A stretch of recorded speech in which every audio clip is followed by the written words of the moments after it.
हम लोगों ने पढ़ा अभी तक कि ग्लाइकोलाइसिस क्या होती है, ग्लाइकोलाइसिस में कितने स्टेप इन्वॉल्व हैं, कौन कौन से एंजाइम्स इन्वॉल्व हैं और कौन कौन सी रिएक्शन होती है।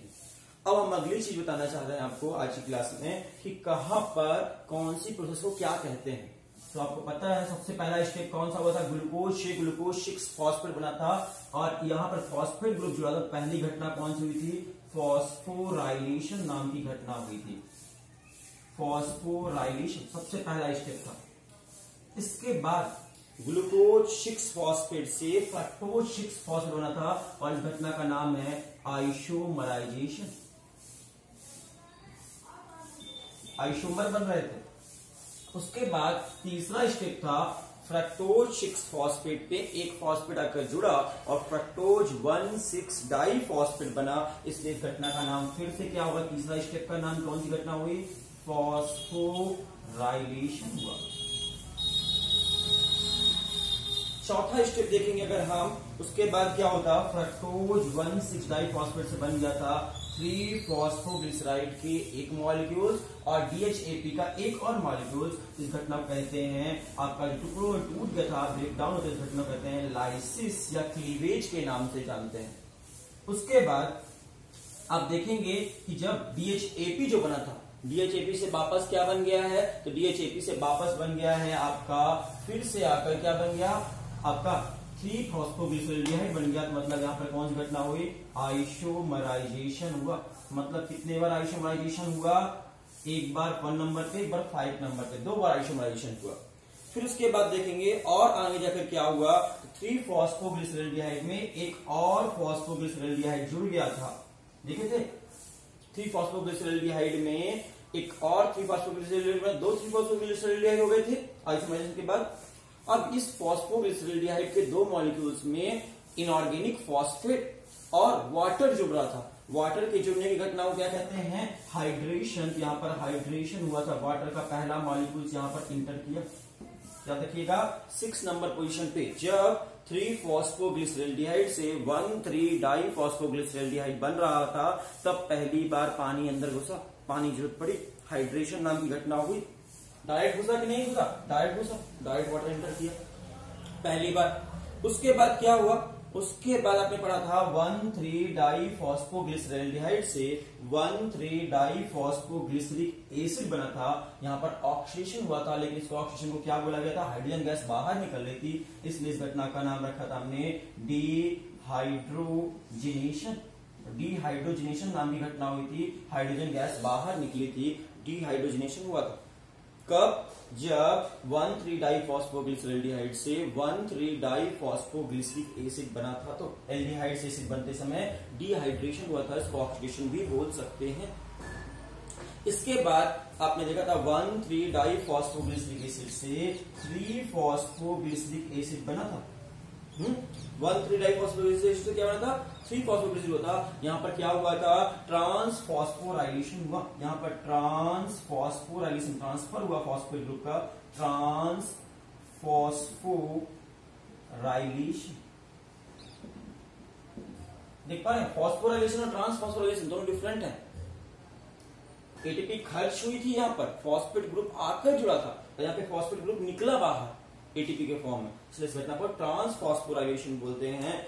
और ट्रांसफॉस्फोराइलेशन के दौरान आपके यहाँ पर डायरेक्ट एटीपी निकली थी, substrate level ATP, direct ATP निकली। ट्रांसफॉस्फोराइलेशन क्या हुआ था, डायरेक्ट 2 एटीपी निकली थी, इसलिए इस घटना का नाम ट्रांसफॉस्फोराइलेशन ना बोलकर इस घटना को हम एक और नाम से जान सकते हैं, सबस्ट्रेट लेवल फॉस्फोराइलेशन।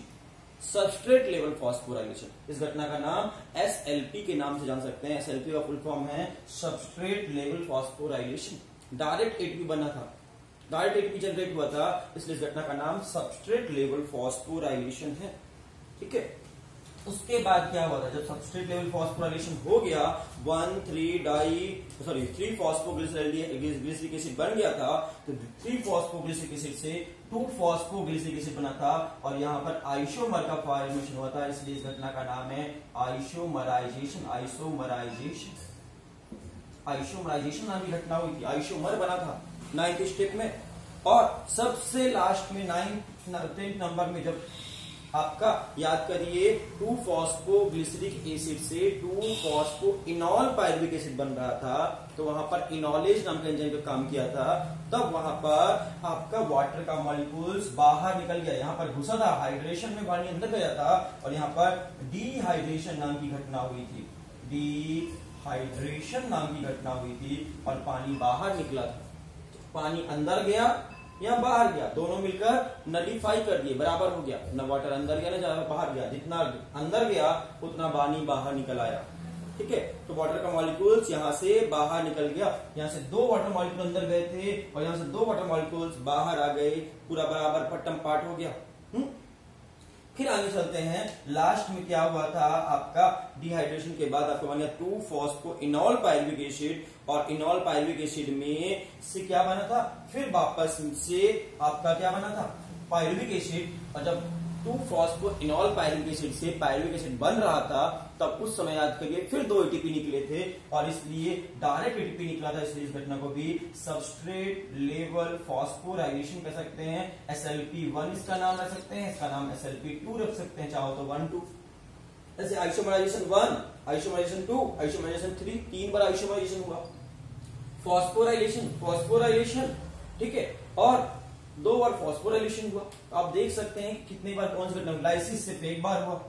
इतने सारी घटनाओं के बाद ग्लूकोज से आपका पायरुविक एसिड बनता है। ग्लूकोज से पायरुविक एसिड बनने में कौन कौन सी घटनाएं होती हैं, phosphorylation, isomerisation, phosphorylation, lysis, isomerisation, hydration, dehydration, SLP substrate level phosphorylation, isomerisation, dehydration और SLP। अब हम बात करते हैं, इतनी सारी घटनाएं की, एंजाइम्स के नाम तो आपने याद कर ही लिए थे, लास्ट क्लास में ही याद कर लिए थे सारी घटनाओं के नाम, तो घटनाओं के नाम हमने एक साथ सीरीज में लिख दिए। अब हम बात करते हैं आउटपुट की, ग्लाइकोलाइसिस का आउटपुट क्या है। पूरी ग्लाइकोलाइसिस से याद करिए कितनी डायरेक्ट एटीपी निकले थे, ध्यान रखिए सारी घटनाओं को, जितने भी आपकी ग्लाइकोलाइसिस में जितनी घटनाएं हुई, आउटपुट को एक साथ हम रखते हैं, सारे आउटपुट को एक साथ रखते हैं। जब भी कोई भी घटना होगी, आउटपुट 3 चीजों के फॉर्म में होगा, या तो आउटपुट होगा एटीपी के फॉर्म में, ठीक है, मतलब एनर्जी के फॉर्म में कह सकते हो, एनर्जी के फॉर्म में, ठीक है। दूसरा आउटपुट होगा वाटर के फॉर्म में, H2O के फॉर्म में, और तीसरा आउटपुट हो सकता है कार्बन डाइऑक्साइड बाहर निकल सकती है तो CO2 के फॉर्म में। एनर्जी कितनी बाहर निकली, वाटर कितना बाहर निकला और CO2 कितनी बाहर निकली, इस फॉर्म में हम आउटपुट पढ़ते हैं। तो देखो पूरी ग्लाइकोलाइसिस याद करो, पूरी ग्लाइकोलाइसिस से कितनी एनर्जी निकली थी, सबस्ट्रेट लेवल फॉस्फोराइलेशन पहली बार जब हुआ तो उससे 2 एटीपी निकला, दूसरी बार हुआ तो दूसरी बार हुआ, मतलब पूरे ग्लाइकोलाइसिस देखोगे डायरेक्ट एटीपी कितनी मिली थी, पूरे ग्लाइकोलाइसिस से एनर्जी कितनी निकली, डायरेक्ट एटीपी आपकी 4 एटीपी डायरेक्ट मिला था। कौन से नंबर पे, 7 नंबर और 10th नंबर रिएक्शन पे, जब सबस्ट्रेट लेवल फॉस्फोराइलेशन हुआ था 2 बार, वहां पर आपके 2 एटीपी 2 बार निकले हैं। तो डायरेक्ट एटीपी कितना निकला सबस्ट्रेट लेवल फॉस्फोराइलेशन से, 4। और इनडायरेक्ट की बात करें, ऑक्सीडेटिव फॉस्फोराइलेशन बोलते हैं। ऑक्सीडेटिव मतलब ऑक्सीडेटिव फॉस्फोराइलेशन से कितना निकला, ऑक्सीडेटिव फॉस्फोराइलेशन की अगर बात करें मतलब होता है इनडायरेक्ट, और इनडायरेक्ट कितना निकला तो आप देखेंगे 2NADH2 निकला था। कितने NADH2 निकले थे, 2NADH2 निकला था। एक NADH2 मतलब 3 एटीपी, 2 NADH2 मतलब 6 एटीपी निकला, 2 NADH2 मतलब 6 एटीपी। तो टोटल कितना हुआ, 6 एटीपी इनडायरेक्ट निकला और 4 एटीपी डायरेक्ट निकला। टोटल ग्लाइकोलाइसिस से कितना फायदा हुआ, टोटल फायदा कितना हुआ, पूरी ग्लाइकोलाइसिस से आपसे पूछे टोटल फायदा मात्र 10 एटीपी का हुआ। टोटल फॉर्मेशन कहां बनी, सबस्ट्रेट लेवल फॉस्फोराइलेशन से 4 एटीपी बनी थी, ऑक्सीडेटिव फॉस्फोराइलेशन से 6 एटीपी बनी थी, टोटल 10 एटीपी बनी। खर्च हुई कहीं पर, हाँ पहले नंबर और तीसरे नंबर पर 1 एटीपी खर्च हुई थी, इसलिए 2 एटीपी खर्च हुई, ठीक है, कंजम्पशन हुआ और 2 एटीपी का कंजम्पशन हुआ। तो बताइए गेन कितना हुआ, टोटल फायदा कितना हुआ एटीपी का, टोटल फायदा हुआ 10 में 2 गए, 8 एटीपी फायदा हुआ। पूरी ग्लाइकोलाइसिस आपसे कोई पूछे कितने एटीपी का फायदा होता है, आपका जवाब होगा 8 एटीपी का फायदा होता है, ठीक है। डायरेक्ट कितनी एटीपी बनती है? डायरेक्ट एटीपी बनती है 4 सबस्ट्रेट लेवल फास्फोराइलेशन से। इनडायरेक्ट कितनी बनती है? 6 और 4 हुआ कितना था? 10। और कंजम्पशन कितना होता है? 2 एटीपी का। डायरेक्ट हुआ कि इनडायरेक्ट? डायरेक्ट। तो टोटल कितनी बनी? 8 एटीपी का फायदा हुआ। इसमें 8 एटीपी जो बनी आपकी, टोटल फायदा जो गेन हुआ, उसमें डायरेक्ट कितनी मिली और इनडायरेक्ट कितनी मिली? सोचो, डायरेक्ट कितनी मिली और इनडायरेक्ट कितनी मिली? तो इनडायरेक्ट मिली थी 6 और डायरेक्ट मिली आपको 4 मिली थी, इसमें 2 खर्च हो गई तो बची 2। मतलब इसको अगर ब्रेक डाउन करें, 6 एटीपी प्लस 2 एटीपी, आपको 6 और 2 8 एटीपी मिली सबस्ट्रेट लेवल से 2 और इनडायरेक्टली कहें ऑक्सीडेटिव फास्फोराइलेशन से 6 एटीपी। टोटल 10 एटीपी का फॉर्मेशन हुआ, उसमें 2 एटीपी खर्च हो गई, 8 एटीपी का फायदा हुआ। ये ग्लाइकोलाइसिस का हिसाब किताब का पूरा। तो पूरी ग्लाइकोलाइसिस से सबस्ट्रेट लेवल फास्फोराइलेशन से 4 एटीपी बनते हैं। कहां पर याद करिए? 7 नंबर पोजीशन पे, जब 1,3-डाइफॉस्फोग्लिसरैल्डिहाइड से 1,3-डाइफॉस्फोग्लिसरिक एसिड बन रहा था, तब आपके 2 NADH2 बने थे पहली बार 6वें नंबर पोजीशन पे।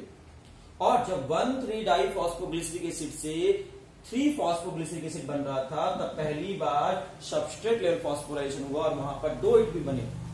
और last step 10th number step याद करिए, जब फॉस्फोइनॉल पायरुविक एसिड से पायरुविक एसिड बना था, तब 2 एटीपी बने। तो मतलब 7वें नंबर 10वें नंबर पर 2 एटीपी मिले थे आपको, 2 4 हो गए। और 6वें नंबर पोजीशन पे आपको 2 NADH2 मिले थे, जिसे 6 एटीपी हुआ। 6 और 4 10 एटीपी का फॉर्मेशन हुआ, उसमें 2 एटीपी खर्च हो गई, टोटल 8 एटीपी का फायदा हुआ। तो आपसे क्वेश्चन पूछें, during the substrate level phosphorylation how many ATP are form? Answer होगा 4। During the oxidative phosphorylation how many ATP are form? Answer होगा 6 या 2 NADH2। Total number of ATP form during the glycolysis 10। Total number of ATP consumed in glycolysis 2 ATP। Total number of ATP gain during the glycolysis 8 ATP। Total number of gain ATP during the substrate level phosphorylation in glycolysis. Glycolysis में substrate level phosphorylation से कितने ATP gain हुआ? तो answer होगा 2 ATP. और oxidative phosphorylation से कितना gain हुआ? 6 एटीपी। इतने सारे आंसर आपको यहां पर क्लियर हो गए। अब हम बात करते हैं पानी की। पानी कितना मिला? ग्लाइकोलाइसिस से कितना पानी बाहर निकला? तो देखेंगे, एक जगह पानी घुसा और एक जगह पानी निकला, पट्टम पाट हो गया, उसका कोई हिसाबी किताब नहीं है, जितना गया उतना निकल आया। तो अब देखेंगे कि ग्लाइकोलाइसिस में आपके पानी कितना निकला, कितना बना। याद रखिए, जब भी NADH2 बनता है तो एक NADH2 के पूरे इलेक्ट्रॉन ट्रांसपोर्ट सिस्टम तक जाएगा पूरा NADH2, तो लास्ट में मेटाबॉलिक वाटर निकलता है। एक NADH2 से एक वाटर मॉलिक्यूल निकलता है, 2 NADH2 से 2 वाटर मॉलिक्यूल निकलते हैं। तो बताइए यहाँ पर कितने NADH2 हैं? 2 NADH2। कितने मेटाबॉलिक वाटर बनेंगे? यहाँ पर 2H2O बनेगा, 2 वाटर मॉलिक्यूल बनेंगे। कौन से वाटर कहलाएंगे? Metabolic water. मेटाबॉलिक वाटर कहलाएगा ये। देखिएगा, मेटाबॉलिक वाटर कितना बनेगा? 2H2O बनेगा, 2 वाटर के मॉलिक्यूल्स बनेंगे मेटाबॉलिक वाटर से। डायरेक्ट बना एटीपी वाटर, डायरेक्ट बना है लेकिन डायरेक्ट खर्च भी हुआ है, तो प्लस माइनस मिलाकर 0 हो गया। तो इनडायरेक्ट बना, हाँ इनडायरेक्ट बना। इनडायरेक्ट कितना बना? इनडायरेक्ट 2H2O का फायदा हुआ। पानी का कितना फायदा हुआ पूरी ग्लाइकोलाइसिस से? 2H2O का फायदा हो गया आपको ग्लाइकोलाइसिस से। कार्बन डाइऑक्साइड गैस, पूरे ग्लाइकोलाइसिस में कितने कार्बन डाइऑक्साइड गैस निकली? पूरे ग्लाइकोलाइसिस में आप देखेंगे नो कार्बन डाइऑक्साइड, कहीं पर भी कोई कार्बन डाइऑक्साइड नहीं निकली। ना तो ऑक्सीजन खर्च हुई, ना ही कार्बन डाइऑक्साइड बाहर निकली। तो ग्लाइकोलाइसिस में ना तो ऑक्सीजन खर्च होती है, ना कार्बन डाइऑक्साइड बाहर निकलती, इसलिए 0 हुआ, नेट गेन 0। तो ग्लाइकोलाइसिस से एनर्जी कितनी खर्च हुई, कितना मिला? तो याद रखिएगा 8 एटीपी का फायदा हुआ, 2 खर्च हो गई, टोटल 10 बनी थी। ग्लाइकोलाइसिस से आपका वाटर कितना निकला? तो 4 वाटर के मॉलिक्यूल्स बने थे, 2 डायरेक्ट और 2 इनडायरेक्ट। देखो 2 मेटाबॉलिक वाटर बना था। मेटाबॉलिक वाटर कैसे निकालेंगे? जितना NADH2 निकलेगा, हर एक NADH2 से एक वाटर मॉलिक्यूल कैलकुलेट कर लेना। एक NADH2 से एक, तो 2 NADH2 निकले हैं, इसलिए 2 वाटर मॉलिक्यूल्स मेटाबॉलिक वाटर निकला। डायरेक्ट वाटर डिहाइड्रेशन से कितना निकला था? 2H2O निकला था, वहां भी हाइड्रेशन से। खर्च कितना हो गया? 2H2O खर्च हो गया डिहाइड्रेशन में, तो हाइड्रेशन में लगा और डिहाइड्रेशन में निकला, बना जुलाकर हो गया ये 0। बचा सिर्फ मेटाबॉलिक वाटर। कितना मेटाबॉलिक वाटर बना? 2H2O metabolic water. Total gain है आपका 2H2O का। कार्बन से कितना फायदा हुआ? 0, कुछ भी नहीं। कार्बन से तो पूरी ग्लाइकोलाइसिस में बनी ही नहीं। इस तरह आपको ये आउटपुट ऑफ ग्लाइकोलाइसिस है। ग्लाइकोलाइसिस से एनर्जी का कितना आउटपुट हुआ? 8 एटीपी। वाटर का कितना आउटपुट हुआ? 2 वाटर के मॉलिक्यूल्स। कौन से वाटर है ये? Metabolic water. मेटाबॉलिज्म के दौरान बन रहा वाटर, इसलिए इसका नाम हुआ मेटाबॉलिक वाटर। और CO2 कितना बना पूरे ग्लाइकोलाइसिस से? 0। पूरे ग्लाइकोलाइसिस में एक भी CO2 का गेन नहीं होगा। पूरे ग्लाइकोलाइसिस में CO2 का कोई गेन नहीं होगा, कोई फायदा नहीं होगा। और इस तरह हमारी ग्लाइकोलाइसिस यहां खत्म हुई। ग्लाइकोलाइसिस की खोज की थी इम्बेडेन, मेयरहॉफ और पार्नास नाम के साइंटिस्ट ने, इसलिए ग्लाइकोलाइसिस को EMP पाथवे के नाम से भी जानते हैं। इम्बेडेन, मेयरहॉफ और पार्नास नाम के 3 साइंटिस्ट ने मिलकर इसकी खोज की थी, इसलिए इसको EMP पाथवे के नाम से भी जानते हैं। किस एंजाइम को पेसमेकर एंजाइम क्या कहते हैं? फॉस्फोफ्रक्टोकाइनेज को पेसमेकर एंजाइम कहते हैं। यहां तक हमने कंप्लीट कर लिया और यहाँ पे हमारी ग्लाइकोलाइसिस के सारे क्वेश्चन, आप जितने भी ग्लाइकोलाइसिस के क्वेश्चन होंगे आप यहां से सॉल्व आउट कर सकते हैं, अगर समझ गए होंगे ढंग से। तो नहीं समझे कोई बात नहीं, बार बार वीडियो देखिए, बार बार रिविजन करिए, क्लियर हो जाएगा। थोड़ा डिफिकल्ट है बट बहुत डिफिकल्ट नहीं है। हमने बार बार समझाने की भी कोशिश की है, फिर भी आप दोबारा देख लीजिए अगर समझ में नहीं आता तो। पहली बार जब देखिएगा वीडियो तो आप नॉर्मल स्पीड पे देखिएगा, लेकिन सेकंड टाइम जब देखिएगा तो उसकी स्पीड 1.5 या 2x करके देख सकते हैं। सेकंड टाइम देखते समय जल्दी जल्दी समझ में देखिएगा, मजा भी आएगा। अब हम बात करते हैं अगले स्टेप की। देखना हुआ क्या था? ग्लूकोज था। ग्लूकोज से क्या बना? आगे जाकर पायरुविक एसिड बना। इस घटना का नाम क्या था? ग्लाइकोलाइसिस था। ग्लाइकोलाइसिस, ग्लूकोज के टुकड़े हुए। एक ग्लूकोज से कितना पायरुविक एसिड बना? 2 पायरुविक एसिड बन गया। अब ये पायरुविक एसिड का आगे जाकर क्या होगा? तो पायरुविक एसिड से आगे जाकर बनेगा acetyl co enzyme. Acetyl co enzyme का फॉर्मेशन होगा कब? पायरुविक एसिड से एसिटाइल को। देखेंगे घटना कैसे हुई। सेल है आपकी, यहां पे समझेंगे आपकी शरीर की सेल है। सेल में ये ग्लूकोज अंदर घुस गया, सेल के साइटोप्लाज्म में अंदर घुस गया, और ग्लूकोज यहीं पर साइटोप्लाज्म में ही ग्लूकोज से क्या बन गया? पायरुविक एसिड बन गया। तो ग्लूकोज से पायरुविक एसिड बनने की घटना कहां हुई? साइटोप्लाज्म में हुई। अब ये पायरुविक एसिड कहां जाएगा? माइटोकॉन्ड्रिया के अंदर जाएगा। ये माइटोकॉन्ड्रिया है, ये माइटोकॉन्ड्रिया है, और माइटोकॉन्ड्रिया के अंदर जाएगा ये पायरुविक एसिड। कहां तक पहुंचेगा? आउटर मेम्ब्रेन को क्रॉस करेगा, लेकिन इनर मेम्ब्रेन को क्रॉस नहीं कर पाएगा। आउटर मेम्ब्रेन और इनर मेम्ब्रेन के बीच की जगह क्या कहेंगे? Peri mitochondrial space. और यहां तक पहुंच गया पेरी माइटोकॉन्ड्रियल स्पेस में कौन पहुंच गया? Pyruvic acid. पायरुविक एसिड यहां पर पहुंचकर रुका रहेगा। तब तक रुका रहेगा जब तक कि पायरुविक एसिड से एसिटाइल कोई का फॉर्मेशन नहीं हो जाता। और यहां से अब पायरुविक एसिड से क्या बन जाएगा? एसिटाइल को ए का फॉर्मेशन हो जाएगा, और एसिटाइल को ए का फॉर्मेशन कहां होगा? माइटोकॉन्ड्रिया के अंदर होगा। समझ में आ रही बात? ये घटना कहां होगी? माइटोकॉन्ड्रिया के अंदर होगी। इस घटना को हम पढ़ने वाले हैं। नहीं समझ पाए हो तो एक बार और ध्यान से देखो, और बड़ा बनाते हैं। ये आपकी है सेल, सपोज ये सेल है। सेल के अंदर ये क्या है? ये साइटोप्लाज्म। सेल के अंदर क्या होगा? साइटोप्लाज्म होगा। सेल के अंदर सेल ऑर्गेनल्स होंगे कि नहीं होंगे? हाँ होंगे। एक सेल ऑर्गेनल जिसका नाम है माइटोकॉन्ड्रिया। ये देखो माइटोकॉन्ड्रिया बना रहे हैं हम आपके लिए। ये रहा माइटोकॉन्ड्रिया, उसकी outer membrane, inner membrane. Mitochondria जब देखेंगे तो माइटोकॉन्ड्रिया में कितनी लेयर हो गई? ये बाहर वाला क्या कहलाएगा? माइटोकॉन्ड्रिया में सबसे बाहर का, बाहर वाले कहेंगे आउटर मेम्ब्रेन। आउटर मेम्ब्रेन है। ये अंदर वाला क्या कहलाएगा? इनर मेम्ब्रेन कहलाएगा। और उसके भी अंदर की जगह क्या कहेंगे? माइटोकॉन्ड्रियल मैट्रिक्स कहेंगे। मैट्रिक्स, सबसे अंदर की जगह को मैट्रिक्स कहते हैं, माइटोकॉन्ड्रिया का मैट्रिक्स। और आउटर मेम्ब्रेन और इनर मेम्ब्रेन के बीच की इस खाली जगह क्या कहते हैं? इस खाली जगह कहते हैं peri mitochondrial space. Peri mitochondrial space का बनते हैं। आउटर मेम्ब्रेन और इनर मेम्ब्रेन के बीच की जगह को पेरी माइटोकॉन्ड्रियल स्पेस के नाम से जानते हैं। तो आप देखेंगे कि ग्लूकोज साइटोप्लाज्म में था, ग्लूकोज से पायरुविक एसिड भी बन गया साइटोप्लाज्म में ही, लेकिन अब ये ग्लूकोज कहीं नहीं घुस सकता था, लेकिन पायरुविक एसिड यहां से अंदर घुस जाएगा और कहां आ जाएगा, पेरी माइटोकॉन्ड्रियल स्पेस पर आ गया। कौन? Pyruvic acid. और पेरी माइटोकॉन्ड्रियल में तब तक रहेगा जब तक पायरुविक एसिड है। ये बाद में पायरुविक एसिड क्या बन जाएगा, एसिटाइल कोई, और कहां बनेगा, माइटोकॉन्ड्रिया के मैट्रिक्स में। मतलब आप याद रखिए कि पायरुविक एसिड से एसिटाइल कोई का फॉर्मेशन कहां होता है, तो माइटोकॉन्ड्रिया में होता है। माइटोकॉन्ड्रिया वो जगह है जहां पर पायरुविक एसिड से एसिटाइल कोई का फॉर्मेशन होता है। मतलब हम अगली घटना जो पढ़ रहे हैं उसमें क्या पढ़ाएंगे, कैसे पायरुविक एसिड से एसिटाइल कोई बनता है। इस घटना को लिंक रिएक्शन के नाम से भी जानेंगे। ठीक है।